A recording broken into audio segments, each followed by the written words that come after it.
Diketahui Nabi Sulaiman alaihi salam adalah putra dari Nabi Daud alaihi salam. Nabi Sulaiman dikenal sebagai seorang nabi yang sangat kaya dan memiliki kelebihan yang sangat jarang dimiliki nabi-nabi sebelumnya. Karena memang beliau telah diutus oleh Allah akan sebuah derajat dan martabat dibandingkan nabi-nabi yang lain. Tak heran Allah Subhanahu wa Ta'ala telah membekali Nabi Sulaiman antara lain bisa berbicara dengan seluruh binatang dan burung-burung serta menaklukkan angin, laut, udara serta jin-jin yang tunduk dan patuh pada perintahnya. Tetapi kelebihan akan harta dan martabat yang ia miliki tidak membuat ia akan lalai dari kesombongan. Kemuliaan dan kehebatan Nabi Sulaiman ini tertulis pada surah An-Naml ayat 20-44. Sebagaimana dikisahkan dalam Al-Quran, Nabi Sulaiman adalah seseorang raja yang memiliki kekuasaan yang sangat luas dan cerdas di masanya. Karena itu, ia terus selalu berusaha memperluas wilayahnya. Lalu, apa hubungannya Nabi Sulaiman ini dengan tanah Palestina dan Al-Aqsa? Berdasarkan keterangan di dalam Al-Quran ataupun kisah-kisah yang terdapat dalam versi Yahudi dan Nasrani, Nabi Sulaiman atau bisa dikenal Solomon memiliki kerajaan yang sangat istimewa. Kerajaannya dibangun dengan menggunakan ilmu teknologi yang sangat maju di masanya. Dibangun oleh bantuan jin dan didesain dari Nabi Sulaiman sendiri dengan sekejap mata. Ada yang beranggapan bahwa istana Nabi Sulaiman ini terletak di tanah Palestina di sekitar Masjidil Aqsa. Di istananya terdapat berbagai karya seni dan benda-benda berharga yang mengesankan bagi semua yang menyaksikannya. Ada yang berkata, dahulu sahabat di zaman Nabi, kerajaan Nabi Sulaiman mencerminkan seperti taman surga. Pintu gerbang istana terbuat dari gelas kaca. Penyebutan di dalam Al-Quran mengenai Ratu Bilqis yang menyingkapkan pakaiannya karena mengira hal itu adalah air, dan ternyata itu adalah kaca yang saking mengkilapnya hingga orang tidak menyadari jika ada sebuah penghalang kaca yang sangat bening. Istana Nabi Sulaiman disebut dengan nama Solomon Temple atau istana atau kuil Sulaiman. Dalam literatur bangsa Yahudi, saat ini keberadaan istana Sulaiman sudah tidak ada karena runtuh. Karena memang bangunannya dari sekarang sudah berumur ribuan tahun lalu sebelum Masehi. Kecuali hanya tembok sebelah barat yang tersisa dari bangunan kuil atau istana yang masih berdiri. Lalu, jika masih berdiri, di mana tembok besar itu yang kini masih menjadi misteri. Bahkan, para peneliti ataupun ilmuwan pun masih belum bisa menemukannya. Diketahui juga seperti emas, perak, dan tembaga, diyakini masih utuh tetapi tidak ada satu orang pun yang tahu persis di mana tempatnya. Oleh orang Yahudi, sisa bangunan kuil itu dinamakan dengan Wailing Wall atau tembok ratapan.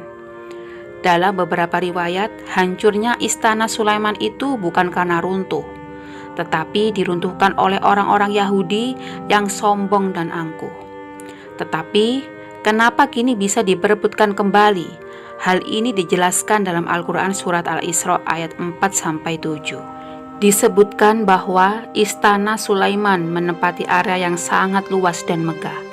Konon, pintu istana terbuat dari kayu zaitun dan cemara. Lantainya terbuat dari kaca dan emas. Warna bangunannya berwarna-warni. Dalam versi Yahudi disebutkan warna-warna biru mewakili langit, sedangkan merah mewakili bumi. Ungu kombinasi dua warna merupakan pertemuan dari langit dan bumi. Selain istana Sulaiman, konon di lingkungan istana terdapat bangunan lainnya seperti gapura yang terletak di sebelah barat daya istana Ratu Bilqis dan istana Sulaiman. Memiliki 32 pilar yang terbuat dari emas dan megah. Di pintu gerbangnya selain itu ada pula ruang pengadilan, tempat tinggal para rohib, pintu masuk ke kuil, lapangan atau alun-alun, dan lain sebagainya.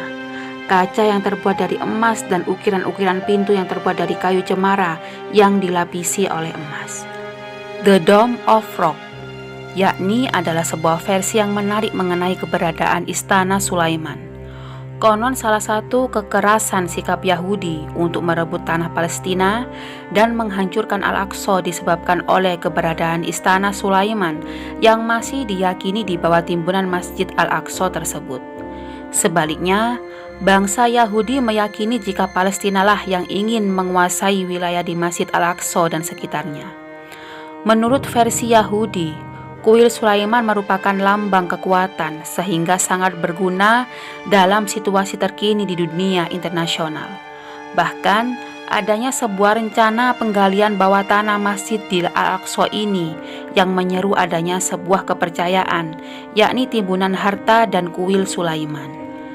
Mereka meyakini bahwa pondasi kuil Sulaiman berada di Masjidil Al-Aqsa. Namun karena sudah roboh, kuil ini tidak bisa dibangun kembali. Mengapa Yahudi ngotot ingin menghancurkan Al-Aqsa? Konon bukan Al-Aqsa yang dijadikan persoalan, melainkan simbol dari kuil Sulaiman itu sebelumnya dianggap milik bangsa Yahudi yang dibangun atas kekuasaan kaum. Satu-satunya tempat yang bagus untuk pembangunan kuil itu terletak di Bukit Zaitun, di antara Al-Aqsa dan The Dome. Di tempat ini pemandangannya sangat bagus, ditumbuhi pohon kurma yang lebat dan berbuah. Walaupun wilayah tempat ini gersang dan panas, namun tanah Palestina ini mempunyai sebuah keistimewaan. Pembangunan kuil itu dianggap sangat penting oleh pihak Yahudi, terutama pengakuan atas bangsa Yahudi. Dari adanya bangunan inilah sampai sekarang Israel atau bangsa Yahudi meyakini bahwa wilayah Al-Aqsa adalah milik Israel, yang sekarang menjadi permasalahan besar yang dihadapi antara Palestina karena berebut kekuasaan. Kemudian ada yang beranggapan bahwa kuil Sulaiman terletak di sebelah selatan Dome of the Rock, yaitu masjid yang dibangun oleh Khalifah Al-Walid dari dinasti Umayyah. Tempat inilah yang pernah dipakai sholat oleh Khalifah Umar bin Khattab. Ia kemudian meletakkan sebuah batu, The Rock, lalu dibangun kubah yang kemudian dikenal dengan nama The Dome of Rock di atas batu itu oleh Abdul Malik. Seperti apapun cara kaum bangsa Yahudi ingin menggali atau merusak dan merobohkan Masjid Al-Aqsa, tetapi Allah berjanji akan selalu melindungi Masjidil Aqsa sampai hari kiamat. Bahkan dalam hadis telah diriwayatkan, melaksanakan sholat di Masjidil Haram pahalanya sebanding dengan 1000 kali sholat di masjid yang lain. Sholat di masjidku, Masjid Nabawi, pahalanya sebanding dengan 1000 kali sholat di masjid yang lain. Sedang sholat di Baitul Maqdis, pahalanya sebanding dengan 500 kali sholat di masjid yang lain. Karena Masjid Al-Aqsa adalah kiblat pertama bagi umat Islam di seluruh dunia. Nabi Muhammad dan para sahabat pada waktu di Mekah sebelum hijrah mengerjakan sholat dengan menghadap ke arah Masjid Al-Aqsa di Baitul Maqdis untuk yang pertama kalinya. Bahkan sesudah hijrah dan disahkan sholat 5 waktu, Nabi yang saat itu berada di Madinah tetap menghadap ke Masjid Al-Aqsa selama 17 bulan. Hingga datang perintah dari Allah untuk memindahkan arah kiblat ke Masjid Al-Haram di Mekah Al-Mukarramah sesudah Masjidil Aqsa. Hadis riwayat Bazar, Ibnu Huzaimah dan Tabrani dari Jabir bin Abdullah. Nabi Sulaiman alaihi salam memohon kepada Allah subhanahu wa ta'ala agar dosa orang-orang yang sholat di Masjid Al-Aqsa, dosa-dosanya diampuni bagaikan anak yang baru dilahirkan. Dari Abdullah bin Amru bin As, Rasulullah SAW bersabda, ketika Sulaiman bin Dawud selesai membangun Baitul Maqdis, dalam riwayat lain disebutkan membangun Masjid Al-Aqsa, maka ia meminta 3 perkara kepada Allah, yaitu keputusan hukum yang sejalan dengan keputusan Allah subhanahu wa ta'ala, kerajaan yang tidak selayaknya dimiliki seseorang sesudahnya, yakni seperti kerajaanku, dan agar masjid ini tidak ditatangi seseorang yang tidak menginginkan selain sholat di dalamnya, melainkan ia keluar dari dosa-dosanya seperti hari ia dilahirkan ibunya. Kedua perkara yang pertama telah diberikan kepada Sulaiman, dan aku berharap ia juga diberikan yang ketiga. Hadis riwayat Ahmad, Nasai, Ibnu Majah.